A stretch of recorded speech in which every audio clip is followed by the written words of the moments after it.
questionando algumas coisas com relação à indulgência, alguma coisa com relação à autoridade da igreja e do Papa, uma série de questionamentos. A sua intenção era a de fazer com que a igreja repensasse suas práticas. Na verdade, Lutero foi um tanto quanto inocente, né, acreditando que o Papa estava mal informado sobre aquilo que acontecia nas igrejas, né, e as práticas que o clero, que os líderes praticavam, e ele imaginou que quando o Papa soubesse a realidade, as coisas mudariam, né, e na verdade ele estava enganado, né, havia um conhecimento, e mais do que isso, havia um apoio a muitas dessas práticas. Então, ele continua nessa tentativa, por isso é chamado de reforma protestante, porque a ideia era uma reforma da igreja, nunca um racha, uma cisão, mas esse racha, essa cisão acabou acontecendo,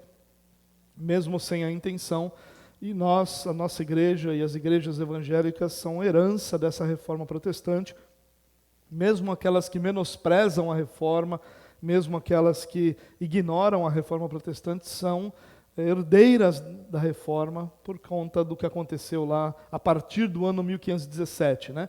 Como eu já disse em outras ocasiões, não foi esse um evento isolado que deflagrou a reforma.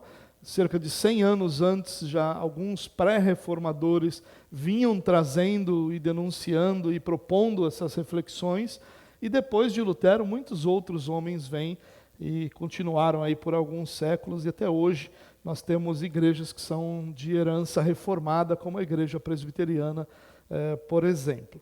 Bom, então, por conta disso, né, o mês de outubro é o mês onde nós refletimos um pouco sobre a reforma protestante, e nesse mês nós estamos tratando de alguns temas que a reforma buscou resgatar. Sempre lembrando você que o que a reforma faz é tentar e lutar por um retorno às Escrituras, para que todas as esferas da vida fossem guiadas pela Escritura.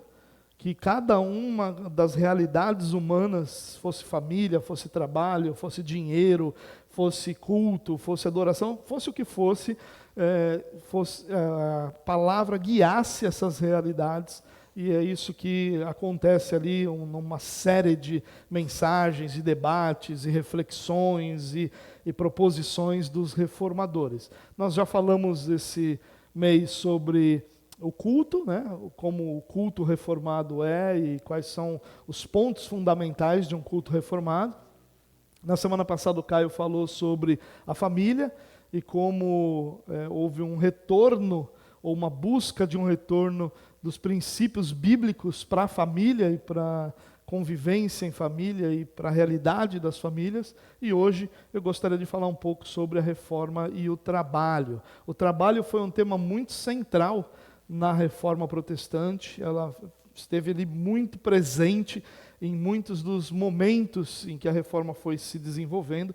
Eu gostaria de falar um pouquinho sobre isso. Então vamos lá, vamos orar só mais uma vez, irmãos. Pai, muito obrigado por essa noite, por tudo que nós pudemos cantar sobre quem o Senhor é, sobre o que o Senhor já fez e sobre as tuas promessas. Nesse momento, mais uma vez, nós clamamos ao Senhor por graça e misericórdia, pedindo que o Senhor fale conosco através dessa palavra, que ela seja ao nosso coração tua direção, tua verdade, para que nós possamos viver de acordo com ela, Deus. Nos abençoa falando conosco, em nome de Jesus, Pai. Amém. Só um detalhe importante, irmãos, se você não pôde acompanhar alguma das últimas duas mensagens, as duas estão disponíveis no nosso canal no YouTube. Você pode acompanhá-la completa lá, e eu tenho certeza que vai abençoar muito você, se você não pôde acompanhá-las aqui. Mas vamos lá. A reforma e o trabalho. Eu quero ler dois textos para começar a nossa reflexão. Os dois estão em Gênesis, capítulo 2, versículo 15, e depois o capítulo 3, os versos 17, 18 e 19. Então, se você quiser acompanhar comigo aqui na versão NVI, fique à vontade, se você preferir usar a sua versão também, sem nenhuma dificuldade. Então, vamos lá. Capítulo 2, versículo 15 de Gênesis, o texto diz assim, ó: O Senhor Deus colocou o homem no jardim do Éden para cuidar dele e cultivá-lo. Então essa é a primeira aparição do trabalho nas Escrituras. No capítulo 3, nós vamos ter a história da queda, quando nossos primeiros pais desobedecem ao Senhor, pecam, e ali tem todo o desdobramento desse pecado com algumas promessas também. Então, no capítulo 3, a partir do verso 17, o texto diz assim, ó, e ao homem, quem está falando aqui é Deus, né? E ao homem declarou, visto que você deu ouvidos à sua mulher, e só aqui já dava uma mensagem, né? Mas isso é para um outro dia. E comeu do fruto da árvore da qual eu lhe ordenara que não comesse, maldita é a terra por sua causa. Com sofrimento você se alimentará dela todos os dias da sua vida. Versículo 18. Ela lhe dará espinhos e ervas daninhas, e você terá que alimentar-se das plantas do campo. E no verso 19, com o suor do seu rosto você comerá o seu pão, até que volte à terra, visto que dela foi tirado, porque você é pó, e ao pó voltará. Esse é um dos momentos ali em que Deus se dirige à mulher, à serpente, nesse caso que nós lemos ao homem, depois do pecado. Por conta desse texto do capítulo 3, muita gente encara o trabalho como maldição. Muita gente encara o trabalho como uma espécie de mal necessário, algo que a gente tem que fazer. Deus falou que ia ser sofrido mesmo, e a gente tem que trabalhar, e todo o trabalho está ligado ao sofrimento. Essa é a mentalidade de muita gente por conta desse texto. Não só por conta do texto, mas de como esse texto foi usado de forma errônea ao longo da história. Mas eu quero te lembrar que a primeira menção do trabalho, no capítulo 2, no versículo 15, diz que o Senhor Deus colocou o homem no jardim do Éden para cuidar dele e cultivá-lo.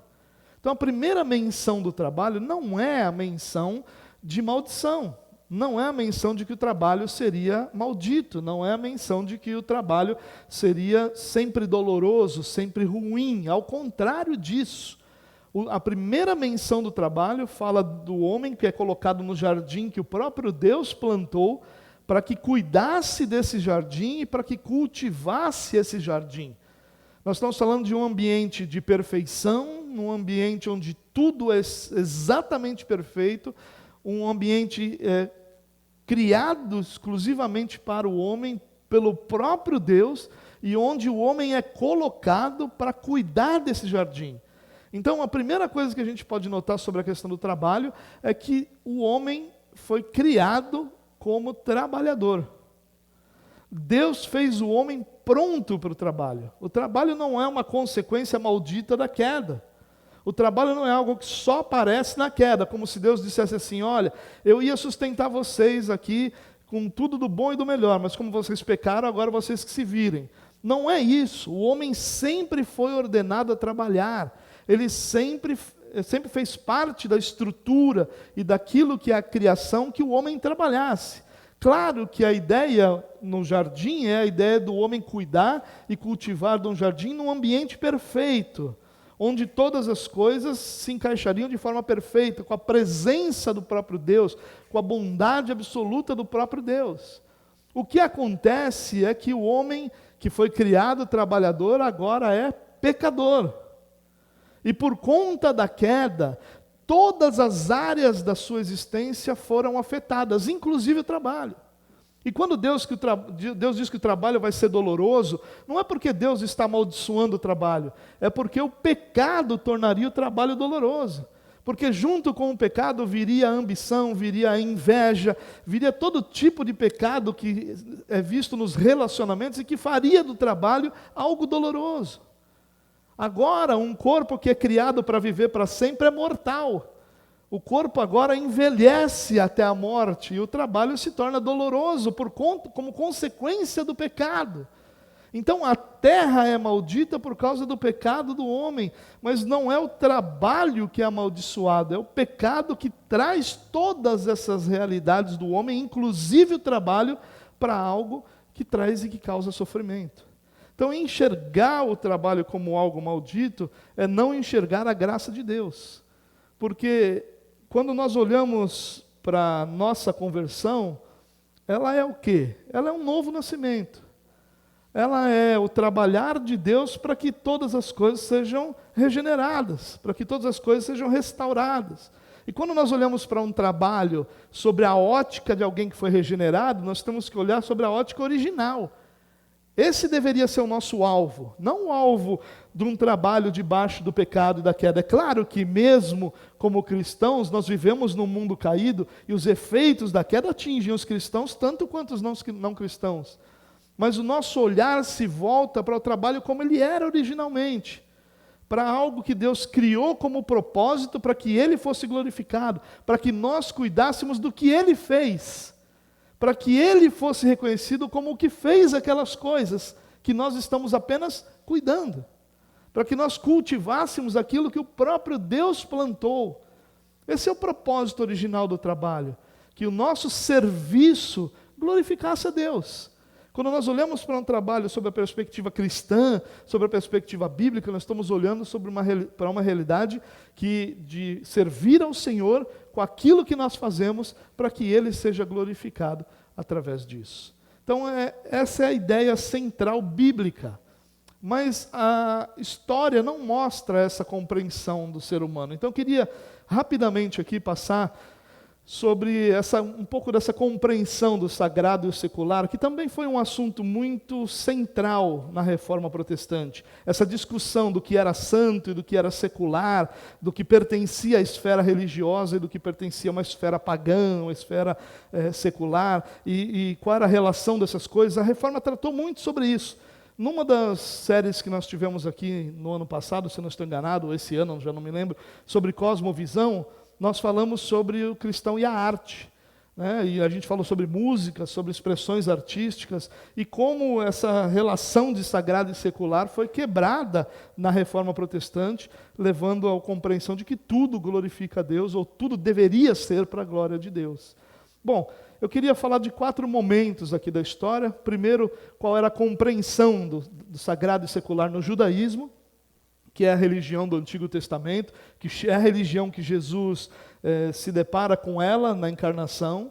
Eu queria falar um pouco sobre o catolicismo, que é a religião que vai ser preponderante durante um longo período da história, basicamente até a Reforma Protestante. Eu queria falar do período da Reforma Protestante, e depois eu queria falar um pouquinho mais especificamente dos puritanos.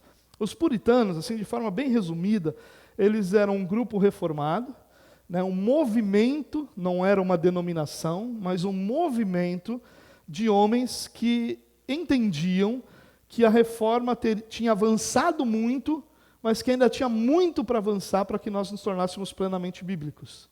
E eles, na Inglaterra, onde o anglicanismo é a religião oficial, eles olhavam para os anglicanos e viam muito do catolicismo lá. E eles entendiam, nós avançamos muito, mas tem muito catolicismo ainda. A reforma precisa continuar. E os puritanos vêm propor essa continuidade da reforma, não aceitar a reforma como completa, mas com uma necessidade de continuidade. E eles se tornam mais conhecidos porque eles eram ingleses, né? E é um grupo de puritanos que se destaca na colonização dos Estados Unidos. Então hoje nós temos, por exemplo, o Dia de Ação de Graças, que é o maior feriado que há nos Estados Unidos, que é um feriado cristão, protestante, reformado, puritano. Né? Os puritanos celebraram o primeiro Dia de Ação de Graças. Então eles estão conectados não só aos Estados Unidos, né? Muito à Inglaterra, porque eles eram de origem inglesa, mas a ideia desse movimento é a continuidade da reforma. Então, a gente precisa continuar tirando os elementos religiosos, os elementos de religiosidade da nossa espiritualidade, para que a nossa espiritualidade seja cada dia mais bíblica, cada dia mais limpa, nesse sentido bíblico. Então, eu quero falar sobre eles, mas por que eu quero falar sobre eles? Porque eles trataram essa questão do trabalho de uma forma mais completa do que qualquer outro grupo religioso, grupo reformado ao longo da história. E eles vão aplicar muito isso naquilo que hoje é a cultura dos Estados Unidos, né? Então tem muito dessa ética de trabalho deles na cultura. Então vamos dar uma olhadinha, rapidinho. Bom, no judaísmo, nós vamos ter o Talmud judaico. Né? O Talmud é uma espécie de coleção de comentários dos principais líderes religiosos, dos principais mestres religiosos do judaísmo. Então eles comentavam situações da vida e textos bíblicos, e isso era registrado como uma espécie de biblioteca de uso ali para ensino dos rabinos. Então, olha, presta atenção nesse texto do Talmud, para você ter uma ideia de como era a divisão do trabalho e do secular. Aqui há um texto de um rabino, né, que diz assim: eu te agradeço, ó Senhor meu Deus, por me haveres dado minha porção com aqueles que se assentam à casa do saber, e não com aqueles que se assentam pelas esquinas das ruas. Pois eu cedo trabalho e eles cedo trabalham. Eu cedo labuto nas palavras da Torá. A Torá são os 5 primeiros livros do Antigo Testamento. E eles cedo labutam nas coisas sem importância. Eu me afadigo e eles se afadigam. Eu me afadigo e lucro com isso. Eles se afadigam sem benefício. Eu corro e eles correm. Eu corro em direção à vida por vir, e eles correm em direção ao abismo da destruição. Então era basicamente assim que o judaísmo via o trabalho secular.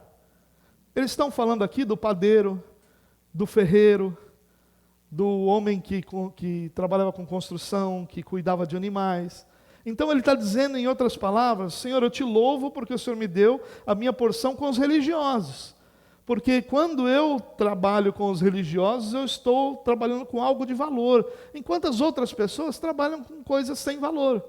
Essa era a visão do trabalho no judaísmo, essa é a visão que Jesus vai encontrar quando ele, em Jerusalém e em toda Israel, vai lidar com o povo na encarnação. Mas o tema continua, depois de Jesus, mesmo Jesus ensinando, mesmo muitas vezes Jesus questionando, falando sobre os religiosos que vão lá, comem tudo que a viúva tem lá, por conta de longas orações, mas que não produzem nada. Mesmo com tudo isso, o catolicismo segue o mesmo caminho. E aqui nós temos, por exemplo, eu peguei uma citação de um desses homens do século IV, Eusébio de Cesareia, que ele vai dizer assim: 2 modos de vida foram dados pela lei de Cristo à sua igreja. Um está acima da natureza e além do viver humano comum, inteira e permanentemente separado da vida habitual comum da humanidade, dedica-se somente ao serviço de Deus. Tal é então a forma perfeita da vida cristã. E o outro, mais humilde, mais humano, permite aos homens ter mentalidade para a lavoura, para o comércio e os seus interesses mais seculares do que a religião, e um tipo de grau secundário de piedade atribuído a eles. Aqui o catolicismo vai mais fundo ainda. Além de separar, vai dizer que a espiritualidade também é inferior, que a piedade, ou seja, a prática da vida cristã cotidiana, é inferior. Ele está dizendo que tem 2 mundos, 2 grupos. Um grupo que trabalha baseado na fé, e pela fé, e para a fé, e religiosamente, e outro grupo que vai ser comerciante, que vai trabalhar na lavoura, que Deus vai dar essas coisas até por uma piedade inferior. E essa era a compreensão da Igreja Católica sobre o trabalho, e é ainda até hoje, e por isso que há o clero, por isso que você percebe que o clero católico usa aquelas roupas que ostentam, porque realmente se crê que ali há uma espiritualidade superior à do homem comum, ali há uma vida superior à da vida comum. Bom, mas e a reforma? O que a reforma vai ensinar? Eu peguei 2 citações, uma de Lutero e uma de Calvino, por serem 2 nomes mais conhecidos da reforma. Lutero por ser talvez o primeiro que falou sobre isso de uma forma mais clara, e Calvino por ter completado. A partir dos 2, os outros reformadores todos abraçaram essa mesma convicção e tratam o trabalho da mesma forma. Olha o que Lutero disse: quando uma empregada cozinha e faz outros serviços de casa, porque ali está a ordem de Deus, mesmo tão pequeno trabalho deve ser louvado como um serviço a Deus, superando em muito a santidade e o ascetismo de todos os monges e freiras. Lutero ele tinha uma compreensão de que ser monge era um sinônimo de ser ocioso, era um sinônimo de fugir do trabalho. E ele diz que há mais louvor no trabalho de uma empregada doméstica do que em todo o ascetismo e em toda a santidade dos monges e freiras. Toda essa separação, toda essa vida à parte da sociedade que há nos monges e nas freiras. Olha que rompimento que há de Lutero. Por quê? Porque a reforma é uma busca pelas Escrituras. Não é uma busca pela história, não é uma busca pela tradição, não é uma busca pelo comum, é uma busca pelas Escrituras. E aí, Calvino, na mesma linha, vai dizer assim: quando uma empregada cozinha e faz outros serviços de casa, aliás, aqui é a mesma coisa, né? Fugiu a frase, tá vendo? Não tem a mesma. Bom, Calvino disse alguma coisa muito parecida. Tá? Vocês vão ter que ler, minha palavra vai ter que servir para isso. Ah, sim, talvez eu tenha aqui na minha... Não tenho, é a mesma coisa. Está errado em um e está errado em outro. Mas Calvino vai dizer a mesma coisa, que no trabalho das pessoas, seja o ferreiro, seja o marceneiro, seja o que cuida da lavoura, seja o que cuida dos animais, ali há a presença de Deus, a bênção de Deus e o louvor da obediência ao Senhor. Enquanto que no ascetismo religioso, ou seja, nessa ideia religiosa de que você deve viver separado de qualquer contaminação do mundo, não há louvor algum. Entenda isso, irmãos. Olha que coisa especial que os reformadores vão tratar. Eles vão voltar para as Escrituras dizendo: olha, o homem foi feito pronto para trabalhar. E quando o homem trabalha, porque o primeiro homem não foi criado para contemplar a Deus e para ser um religioso. Ele foi criado e ele é colocado no jardim para cuidar e cultivar. E que esse trabalho é obediência. E esse trabalho como obediência louva a Deus. E os puritanos? O que os puritanos vão fazer?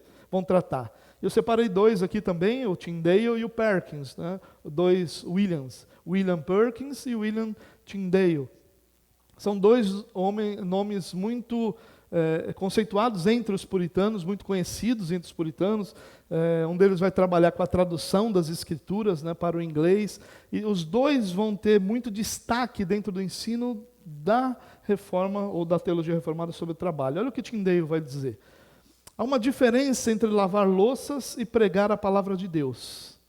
Mas no tocante a agradar a Deus, nenhuma em absoluto.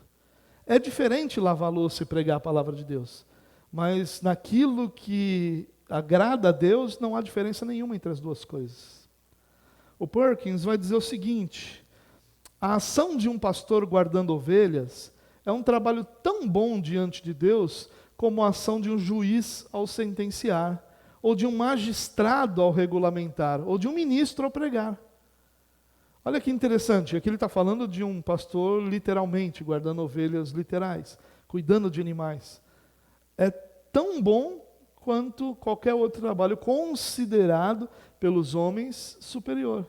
Não há superioridade no trabalho. Então essa é a visão reformada. A reforma vai fugir dessa divisão entre o sagrado e o secular, como se servir a Deus estivesse conectado a ser um ministro religioso, e vai dizer que todo o trabalho agrada a Deus, porque todo o trabalho é, de alguma forma, símbolo de obediência ao Senhor. E aqui eu separei, então, para a gente seguir em frente e poder aproveitar esse tempo, algumas lições que os reformadores nos deixam, em especial os puritanos, nos deixam sobre o trabalho. E com essas lições eu queria apresentar algumas aplicações, ou seja, como esses valores que eu acabei de falar para você vão ser usados no meu dia a dia.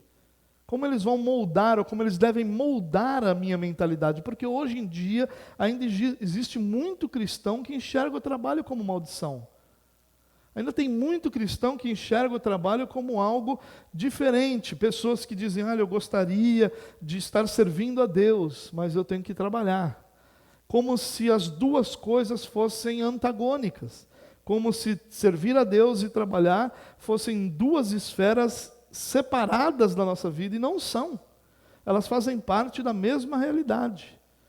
Então eu queria propor algumas lições dos puritanos sobre o trabalho, com algumas aplicações, na expectativa de que a gente pense sobre isso, e que isso possa moldar a nossa percepção do que é o trabalho bíblico. Primeira lição: todo trabalho legítimo é digno. Eu coloquei o legítimo aí para não deixar nenhuma dúvida, né, sobre que tipo de trabalho nós estamos falando. Quando a gente fala de um trabalho legítimo, a gente está falando de trabalhos que não ofendem a santidade de Deus e que não quebram a lei. Né? Então a gente está falando sobre isso, para que você não diga assim: então posso ser do jogo do bicho, está tudo bem porque é digno. Não é isso que eu estou dizendo. Né? Eu estou dizendo que todo trabalho legítimo é digno. Essa era a primeira compreensão que os puritanos vão anunciar do trabalho. Todo trabalho é digno. Não há diferença de dignidade entre a empregada doméstica e o juiz. Não há diferença de dignidade entre o que trabalha com os animais, entre o que vai na lavoura, entre o ferreiro, entre o marceneiro. Eu estou falando de algumas profissões que eram da época dos reformadores, e essas são as palavras que eles utilizavam, e os magistrados, e aqueles que ensinavam nas faculdades, e os sacerdotes religiosos, que eram na época um grupo completamente distinto, que recebia fortunas por seu trabalho e que era honrado por seu trabalho, enquanto as pessoas comuns, elas eram menosprezadas pelo seu trabalho. E os reformadores vão dizer, essa é uma visão incorreta, todo trabalho é digno. E um dos exemplos disso é a própria construção do tabernáculo, quando Deus vai dotar pessoas de dons diferentes, para que essas pessoas com dons diferentes pudessem construir o tabernáculo. E todos aqueles trabalhos, desde o mais simples, daquele marceneiro que mediu a madeira, até talvez o mais complexo, daqueles que forjaram peças de ouro ou que costuraram tecidos especiais, todos esses trabalhos têm a mesma dignidade, porque todos eles vêm do Senhor. E os reformadores vão ensinar uma coisa interessante para a gente, que nós deveríamos, o local onde nós mais deveríamos esperar a bênção de Deus é no nosso local de trabalho, e não no nosso culto. Porque o nosso culto deveria ser um momento em que nós oferecemos a Deus o nosso louvor a Ele, a nossa gratidão a Ele, a expressão da grandeza que Ele tem. Enquanto no nosso trabalho nós o estamos servindo com aquilo que nós temos em nossas mãos, e ali nós devemos esperar a bênção de Deus mais do que em qualquer outro lugar. E é interessante isso, porque muitas vezes nós agimos como se Deus não estivesse no nosso trabalho, como se nosso trabalho fosse uma área completamente à parte da nossa espiritualidade, e não é. E a primeira aplicação dessa verdade, meu irmão, de que todo trabalho legítimo é digno, é que essa compreensão vai fornecer um valor em si mesmo a todo trabalho. Todo trabalho tem valor por ser trabalho. Ou seja, é a santificação do comum. Aquilo que a gente olha como comum, Deus santifica. Então eu preciso olhar para o meu trabalho, por mais comum e simples que ele seja, como algo que Deus santificou, como algo que é santo, como algo que tem valor em si mesmo, como algo que é digno de alguém que é filho de Deus. Essa compreensão mudaria completamente a maneira como eu enxergo o meu trabalho. Se eu conseguir olhar para o meu trabalho como algo que é digno de exaltar o meu Deus, como algo que é santificado pelo meu Deus, isso mudaria completamente minha relação com o trabalho. Uma segunda aplicação aqui é que a compreensão de que todo trabalho é digno e de que é santificado pelo Senhor vai fazer com que nossa espiritualidade e a nossa vocação sejam integradas. Você já percebeu que tem pessoas que têm o seu talento e aí trabalham no seu talento e têm sua espiritualidade, mas eles nunca conseguem conectar as duas coisas. São dois mundos diferentes. A pessoa sai para o seu trabalho, vestido, vai, faz o seu trabalho, volta, e quando volta, aí sim ele é um cristão. E ele, no seu comércio, ele vai agir como se não fosse cristão, ou no seu relacionamento com seus colegas vai agir como se não fosse cristão, ou no seu serviço às pessoas ele vai agir como se não fosse cristão, sempre esquecendo que é uma coisa só. E os reformadores vão nos lembrar o seguinte: o nosso local de trabalho é uma arena para a glória de Deus e para o serviço ao homem, porque o trabalho ele sempre é um serviço ao Senhor no serviço aos homens, porque nós trabalhamos servindo pessoas, são pessoas que consomem o nosso trabalho, e o trabalho se torna então uma arena para a glória de Deus. Você já imaginou se todo cristão saísse amanhã para o seu trabalho dizendo: eu estou indo para a arena onde Deus será glorificado no meu serviço às pessoas que eu vou atender hoje? Já imaginou como isso é revolucionário? Como isso seria radical? como isso seria transformador para as pessoas que são atendidas por nós, que são servidas por nós. E uma última aplicação dentro dessa lição de que todo trabalho legítimo é digno, é a aplicação de que nós servimos a Deus não apenas no trabalho, mas através do trabalho. Pense nisso, irmãos. Muitas pessoas dizem, não, eu sou servo de Deus no meu trabalho. E o que eles fazem? Eles têm lá uma conduta cristã. Mas, quando você entende que você serve a Deus através do seu trabalho, tudo que você faz servindo alguém no seu trabalho é para a glória de Deus. Não só você, no seu trabalho como você é, mas em tudo que você faz. Então Deus é glorificado não no seu trabalho apenas, mas através do que você faz, Deus é glorificado. Isso certamente mudaria muito das nossas relações, da qualidade do nosso atendimento, da qualidade do nosso serviço, da qualidade daquilo que nós fazemos. Mesmo diante de todas as dificuldades, nós sabemos que no nosso trabalho, o nosso serviço é a Deus. Deus santificou o trabalho comum. Deus conectou, integrou a nossa espiritualidade e a nossa vocação, o nosso talento, o nosso dom. Isso é conectado com a nossa espiritualidade. Então, quando eu vou trabalhar, eu estou indo para a arena, onde Deus é glorificado. Essa é a primeira lição que os reformadores nos dão. A segunda lição é que o trabalho é um chamado de Deus. Os reformadores entendiam isso, que o trabalho era um chamado de Deus. E aí então, eles iam olhar para o trabalho como uma forma de fazer aquilo que Deus tinha concedido a eles fazer. E eles entendiam que quem cuidava da lavoura tinha sido chamado para cuidar da lavoura. Olha que diferença de compreensão de chamado. Quando a gente fala hoje de alguém que foi chamado, normalmente está ligado ao quê? Chamado ao serviço religioso. Sempre está conectado a alguma coisa assim. Mas os reformadores vão entender que o chamado, ele é amplo no sentido de que atinge todos os cristãos, e ele, ao mesmo tempo, ele atinge todas as áreas do cristão. Então, o cristão que casa e que tem um filho, ele é chamado por Deus a ser um pai. O cristão que casa é chamado por Deus a ser um marido, segundo os modelos bíblicos. E o cristão que trabalha, ele está sendo chamado por Deus para ali no trabalho ele servir ao Senhor no serviço que ele oferece aos homens. E quais são as aplicações disso, irmãos? Ou as implicações de que um trabalho é chamado de Deus? A primeira, se Deus me chamou para o trabalho que eu faço, o meu trabalho é uma forma de responder ao chamado de Deus. Então, toda vez que eu trabalho, eu estou correspondendo a Deus. Eu estou respondendo ao chamado de Deus para a minha vida.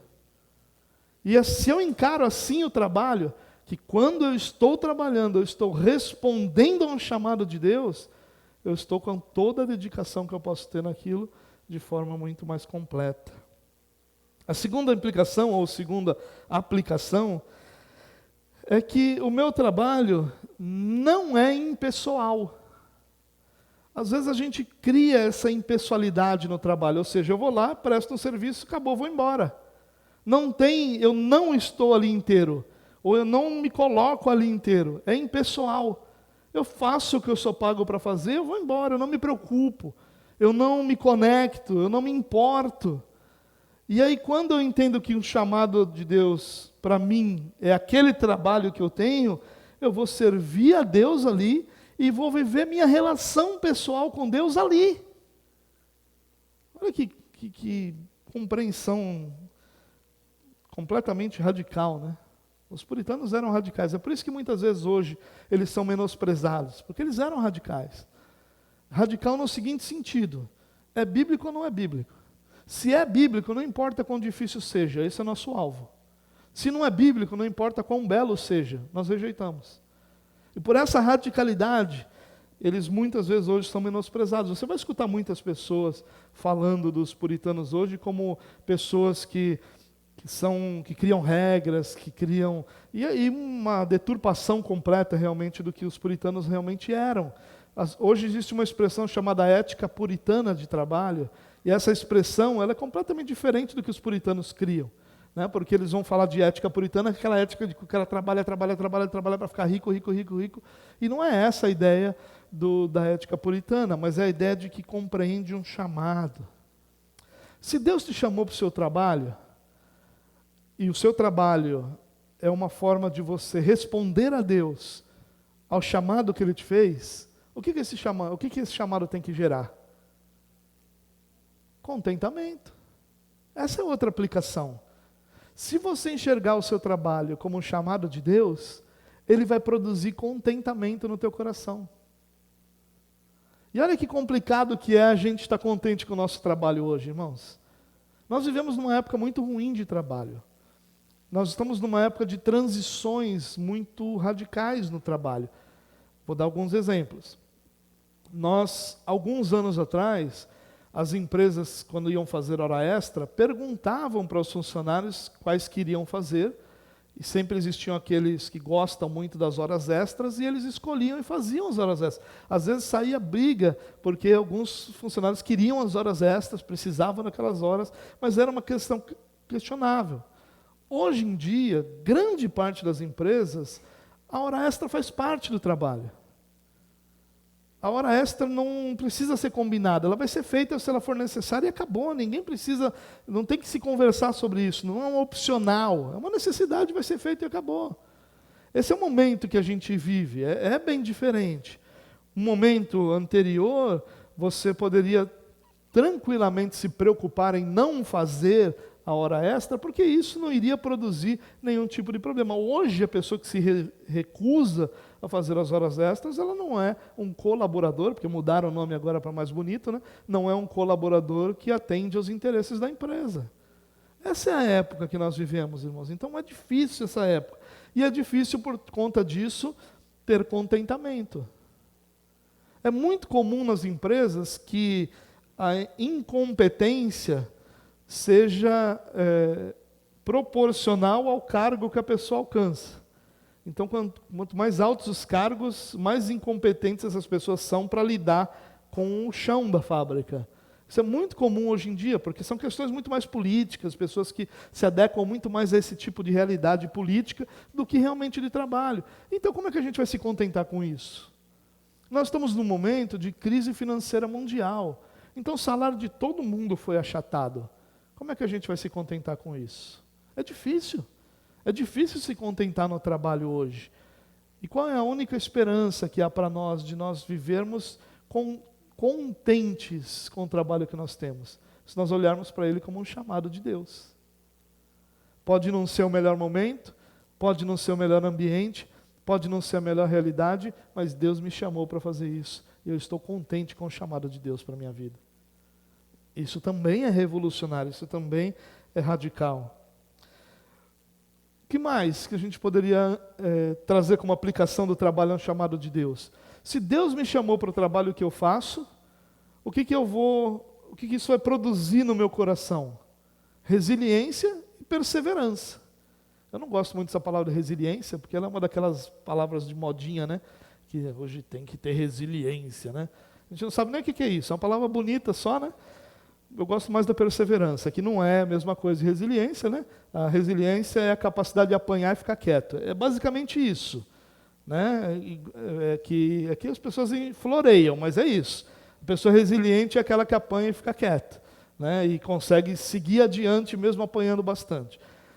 Mas se o teu trabalho é um chamado de Deus para você, você vai perseverar nele muito mais. Você vai aguentar muito mais as pancadas que o trabalho e que a tua profissão te dá, do que se você não entendê-lo como um chamado. Se você entende o teu trabalho como algo abstrato na sua vida, onde não há providência de Deus, onde Deus não te colocou ali, onde não há nenhuma espiritualidade conectada, a chance de você se desgostar do trabalho, abandoná-lo e não perseverar e não crescer naquilo é muito grande. É só mais um trabalho. É só mais uma realidade, não tem nada de Deus ali. Agora, se você compreende o teu trabalho como um chamado de Deus, aí a tua responsabilidade é outra. Teu comprometimento é outro. A sua resiliência é outra. Sua perseverança é outra. Seu desejo de seguir em frente é outro. Porque você está cumprindo um chamado de Deus. Uma outra aplicação é que isso torna a minha escolha por uma profissão ainda mais importante. A gente não pensa muito nisso, né, irmãos? A gente vai nas portas que vão abrindo, né? Onde vai abrindo uma porta, a gente vai indo, a gente não pensa muito na nossa profissão. E vai orando, né? Na verdade, a gente vai mais torcendo do que orando, né? Para dar certo. Mas se você entende o teu chamado, teu trabalho como um chamado, você vai entender, você vai compreender a importância dessa escolha e vai levar muito mais a sério escolher a sua profissão, escolher o que você quer ser na sua vida, escolher o que você vai ser na sua vida. E aí talvez surja a pergunta, como é que eu vou saber então para o que Deus me chamou? Se é um chamado, eu tenho que saber para o que Deus me chamou, para eu não ir para o lugar errado, né? E os puritanos, eles não eram continuistas, né? Eles não eram aqueles camaradas que acreditavam que Deus revelava, aparecia anjo, essas coisas. E eles diziam o seguinte, se Deus falou diretamente com você, Ele tem que te capacitar de dons extraordinários, senão é besteira. Mas existem realidades naturais que vão te mostrar ou te indicar para onde Deus está te chamando. Por exemplo, os dons que você tem. Você odeia falar com gente. É óbvio que Deus não está te chamando para ser enfermeira por amor. Não está. Você odeia gente.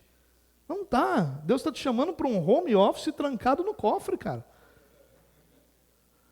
Basta você entender quais são os seus dons, quais são os seus talentos. Ah, você é uma pessoa de pessoas, né? Você lida bem com pessoas, todo mundo gosta de você. É claro que Deus vai te direcionar e te chamar para uma área onde você possa atender pessoas. Então, seus dons naturais devem ser levados em conta. Suas inclinações. Né? Quais são suas inclinações, seus valores? Né? Onde o seu coração pesa mais? É claro que isso faz parte daquilo que é o chamado de Deus para você também. Circunstâncias externas. E quando eu falo circunstâncias externas, eu não estou falando sobre o acaso. Estou dizendo, vou dar um exemplo aqui, absurdo, só para você entender o que eu quero falar sobre circunstâncias externas. Você é criança, seus pais mudam para uma ilha deserta, que fica a 2 horas da praia mais perto. E você está lá na ilha deserta. Você acha que Deus está te chamando para você trabalhar com informática? É claro que não, cara. Você está numa ilha deserta. Tu vai ter que trabalhar com lavoura, com pesca, ou com animal, com alguma coisa que tem na ilha deserta. Então essas são as circunstâncias externas. Deus move na sua providência, Deus move nossa vida para que o nosso chamado e nós nos encontremos com o nosso chamado. Então, se você nunca viu um animal na sua vida, você nunca viu um cavalo na sua vida, Deus me chamou para ser aquele camarada que treina os cavalos. Não, não dá, irmão. Está errado. Tem alguma coisa aí que não está encaixando. Você nunca nem viu um cavalo. O único cavalo que você viu foi quando você foi para Campos do Jordão, aqueles pangarés sem vergonha que tinha lá, quase morto de pé, você acha que aquilo é cavalo. Então é claro que as circunstâncias externas fazem parte. Deus direciona as coisas.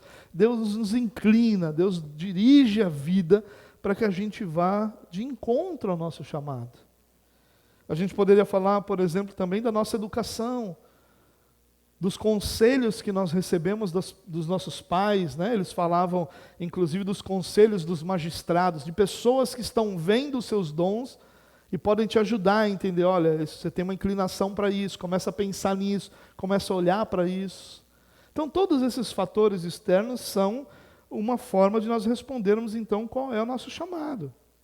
É claro que, eventualmente, a gente vai trabalhar num lugar ou no outro que não tem muito a ver com aquilo, por uma questão muito mais de necessidade, de sobrevivência. Mas como profissão, como vida, nós deveríamos olhar para uma carreira, irmãos. A gente não olha para isso hoje. A gente não olha, a gente encontra pessoas, por exemplo, que trabalham há 30 anos num comércio. Ah, por que você trabalha há 30 anos no comércio? Ah, eu comecei a trabalhar e fiquei lá. Não tem nada de errado em trabalhar no comércio, mas essa pessoa nunca pensou na carreira dela, nunca pensou na vida dela como profissão, nunca olhou para a vida dela e disse, olha, essa é a minha inclinação, é nisso que eu me encaixaria, quais são os passos que eu posso dar para ser isso que eu quero ser. Uma coisa importante para a gente pensar. Terceira lição, a virtude do trabalho vem das motivações. O que isso significa? que as nossas motivações para o trabalho não podem ser só dinheiro. Não pode ser. Hoje a gente escolhe profissão pelo dinheiro. As pessoas escolhem profissões. Eu já vi muitos pais dizendo para filhos que queriam ser ou queriam seguir determinadas carreiras, e os pais disseram, mas isso não dá dinheiro. Mas essa não é a única motivação. Não deve ser a maior motivação. Não tem nada de errado em ganhar dinheiro com a sua profissão. Porque se você ganhar dinheiro com a sua profissão sendo um bom profissional, é significado que isso é bênção de Deus. Não tem nada de errado com isso. O errado está em que a sua motivação seja essa. Os puritanos nos ensinariam que os fins do trabalho, eles vão ser sempre morais e espirituais. Ou seja, o fim do trabalho é você servir alguém, porque através desse serviço, Deus está sendo servido. Você já parou para pensar, irmão, que no seu trabalho, o que você faz muda a vida de alguém quando você faz bem feito? E que quando a vida dessa pessoa é mudada, você serviu essa pessoa e no seu serviço a essa pessoa, Deus foi glorificado? A gente não pensa nisso, né? A gente tem dificuldade de pensar assim. Mas é assim que eles pensavam.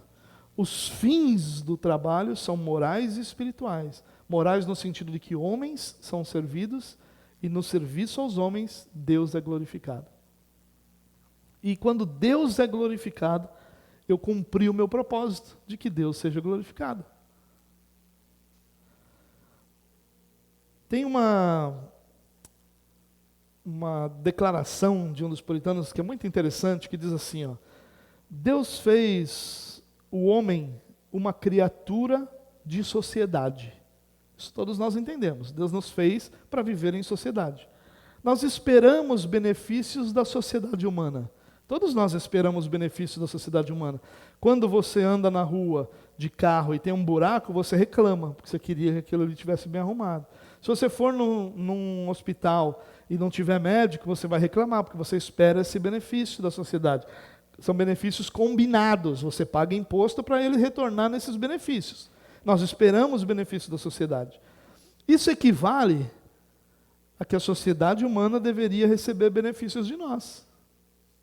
Agora, quantas pessoas nós conhecemos que escolhem sua profissão e que ao escolher sua profissão levam em conta o quanto as pessoas serão abençoadas pelo que ele vai fazer? Essa não é a nossa cultura, esse não é o nosso pensamento. Somos benéficos à sociedade humana pelos trabalhos, naquela ocupação especial em que devemos nos empregar, de acordo com a ordem de Deus. Nós somos benéficos às pessoas quando nós cumprimos o nosso trabalho, o nosso chamado, trabalhamos bem de acordo com a ordem de Deus. Uma aplicação aqui, irmãos, é que nós não podemos guiar nossa vida profissional apenas em busca da autorrealização. Esse é um mal da nossa época. As pessoas estão em busca da autorrealização. Elas querem uma realização pessoal naquilo que elas fazem. Quando, na verdade, se você entende o seu trabalho como um chamado de Deus, essa realização pessoal, ela é secundária. É claro que ela também é valiosa. É claro que também faz parte. Mas ela vai vir muito mais do contentamento de você saber que está cumprindo o chamado de Deus, do que você ser reconhecido ou bem-sucedido no que você faz. Você entende a diferença? Ao invés de você desesperadamente buscar ser reconhecido pelas pessoas, sendo um fantástico profissional, o contentamento de saber que você está cumprindo o chamado que Deus te deu, com toda a capacidade que você recebeu do Senhor, é a sua realização. É isso que vai produzir realização em sua vida. A escolha do nosso trabalho, irmãos, deve levar em conta os fins do trabalho. Aquilo que eu vou fazer abençoa como as pessoas. Aquilo que eu vou fazer glorifica a Deus de que forma? Eu apresentei 3 lições, né? E eu deveria ficar por aqui, né, como um presbiteriano, mas como eu não sou todo mundo, tem uma 4ª lição que eu quero apresentar para você, né? Essa lição eu aprendi, eu não sou como todo mundo. O trabalho santo é exercido com equilíbrio. Isso é uma dificuldade para a nossa geração, irmãos. Isso foi uma dificuldade para os puritanos. Os puritanos produziram os primeiros workaholics, os primeiros viciados em trabalho, os primeiros dependentes de trabalhar, as primeiras pessoas que trabalhavam, eles tinham tamanha rejeição ao ócio, tamanho repulsa a que as pessoas não trabalhassem, que fossem, não tem outra palavra para dizer, né? Fossem vagabundos, que eles trabalhavam às vezes exageradamente. E essa era uma lição que eles ensinavam, mas que eles tinham inclusive dificuldade de aplicar. O trabalho santo é exercido com equilíbrio. Há necessidade de ter um equilíbrio entre o seu trabalho e as outras coisas da sua vida. Entre o seu trabalho e outras realidades que compõem quem você é e o que você faz. O equilíbrio entre o camarada que é preguiçoso, que vive no ócio, que não tem uma garra de trabalhar, e aquele que depende do seu trabalho para ser feliz, que não consegue parar de trabalhar quando chega a idade, porque diz que vai morrer se parar de trabalhar. Essas pessoas, elas têm problemas. As duas. O que não gosta de trabalhar e o que depende de trabalhar para estar bem. O trabalho é um chamado de Deus, mas no momento em que se encerra a carreira de alguém, esse chamado também, ele é encerrado. E ali o cara cumpriu a sua carreira. E agora Deus que o chame para alguma outra coisa, na sua obra, na sua família, ou em qualquer coisa que seja para que ele seja glorificado. E esse equilíbrio é muito importante, irmãos, entre o ócio e o escravismo, né? O camarada que é o escravo do trabalho e o camarada que não liga para o trabalho, né? Aquele que é devagar, né? Que vai daquele jeito, que quando dá meio-dia já está na hora, daqui a pouco dá 5 horas, né? Então, e também tem aquele que, meu Deus, 5 horas, não, só mais 1 hora, deu 6 horas, só mais 1 hora, deu 7 horas, só mais 1 hora. Então, a gente precisa ter esse equilíbrio também, mesmo. Isso é uma coisa muito importante. E a aplicação aqui é a compreensão de que o trabalho faz parte de um grupo de responsabilidades que nós temos. Mas o trabalho não é a única responsabilidade que nós temos. Se você é casado, você tem a responsabilidade de ser marido, de ser esposa. Se você é pai, você tem a responsabilidade de ser pai ou de ser mãe. Se você é cristão, você tem a responsabilidade de servir seu Deus, de cultuar o seu Deus. Então você tem responsabilidade com sua saúde, com seu corpo, com pessoas que fazem parte do seu convívio. Então, há um conjunto de responsabilidades que estão sobre você. O trabalho é uma delas. Talvez aquela que nós vamos gastar a maior parte do tempo na nossa vida. Um trabalhador comum gasta cerca de 73 mil horas de trabalho por ano. E esse mesmo ser humano não vai gastar 10% disso em cultos ao Senhor se ele participar 2 vezes por semana dos cultos. Não vai gastar 10% desse tempo. Então é claro que é um tempo significativo da nossa vida, o tempo que nós trabalhamos. Mas ele faz parte de um pacote de responsabilidades que estão sobre cada um de nós. No trabalho, nós servimos a Deus, mas o trabalho não é nossa vida. No trabalho, nós sustentamos nossa família, mas nossa família não vive só do nosso trabalho, vive da nossa presença, da nossa espiritualidade, da nossa interação também. Isso é uma coisa muito, muito importante. E para encerrar aqui, meu irmão, eu queria dizer uma última coisa, que os puritanos, eles são acusados. Calvino é acusado de ser o pai do capitalismo, muitas vezes, né? E os puritanos são acusados de serem aqueles capitalistas selvagens, né? Os americanos que querem dinheiro a todo custo. E isso é completamente incorreto, né? O sucesso a todo custo. Isso é incorreto, porque ainda que o sucesso faça parte da vida de alguém que, de alguma maneira, se destaca na sua profissão, ele nunca foi compreendido pelos puritanos como algo que era fruto do trabalho. Eles se apegavam muito naquele texto bíblico que diz que se o Senhor não vigiar, em vão guarda a sentinela. Se o Senhor não edificar, em vão trabalha aquele que constrói. Ou seja, o trabalho é importante, mas sem a bênção de Deus, sem a graça de Deus, ele é só o trabalho que causa sofrimento, que causa dor. Ele só vai causar aquilo que é positivo, só vai ser o cuidar do jardim, o cultivar o jardim, e aquilo era positivo, porque aquilo desenvolveria espiritualidade no lidar com Deus todo dia Deus lidava com eles, ia desenvolver os talentos, ia desenvolver tudo que o homem tinha ali, naquele cuidar e cultivar, e isso seria positivo. Ele só é positivo quando ele é fruto da graça de Deus.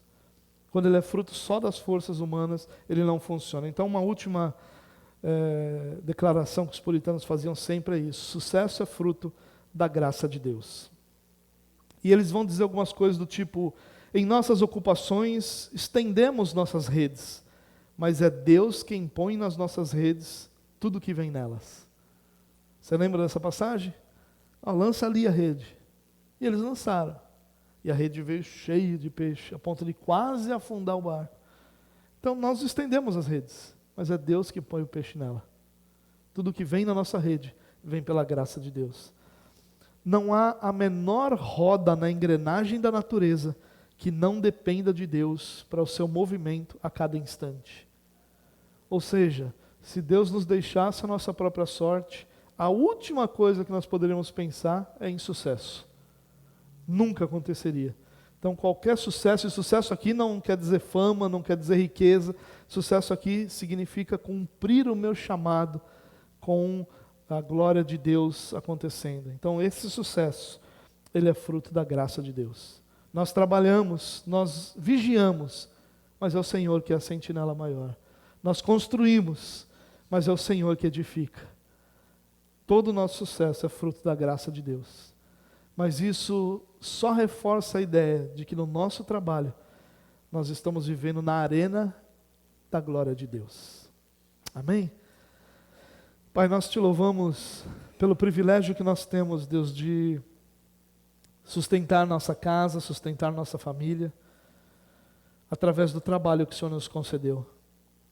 Nós te louvamos pelo seu chamado, e pedimos que o Senhor nos ajude a enxergar, Deus, o trabalho que nós temos, seja em que área for, seja em casa, seja um trabalho manual, seja um trabalho mental, seja como for, que nós possamos compreendê-lo como um chamado do Senhor para nós, de forma que o Senhor seja glorificado, que as pessoas que são por nós servidas possam receber, Deus, da graça que nós temos recebido do Senhor, para a glória do Teu nome. Nos ajuda, Deus, a olhar para o trabalho, não dessa forma deformada, distorcida, que ao longo da história muitos religiosos viram, mas ajuda-nos a enxergar para o trabalho como um presente do Senhor, para que exista comida na mesa da nossa família, para que exista transformação das vidas das pessoas a quem nós servimos, e para que exista, acima de tudo, a Tua glória, na resposta que nós damos ao chamado que o Senhor nos concedeu em nosso trabalho. Louvado seja o Teu nome, Deus, por Tua graça, bondade e misericórdia. Amém.